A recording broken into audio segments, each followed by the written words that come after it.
بے پردگی کا کوئی حکم ہمارے ہاں نہیں دیا گیا. مصطفیٰ کمال پاشا کی طرح یہاں برقعے نہیں اتروائے گئے. اگر اتاری ہے تو کیوں اتاری ہے؟ کس نے اتروائی ہے؟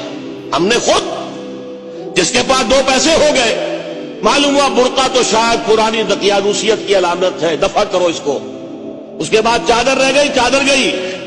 اس کے بعد ایک پٹی سی رہ گئی ہے کب کہیں وہ گلے کے اندر پڑی ہوئی، اللہ اللہ اور خیر صلی اللہ. اور یہ ہے اس قوم کی نوجوان لڑکیوں کا یہ پردہ ہے، یہ حجاب ہے. انا للہ و انا الیہ راجعون. یہ کس نے نافذ کیا؟ میں نے صرف 2 باتوں کا اشارہ کیا. اپنی معاش اور اپنی معاشرت میں سے حرام چیز کو اگر آپ نہیں نکالتے، ٹھیک ہے فاقہ آ جائے کوئی بات نہیں.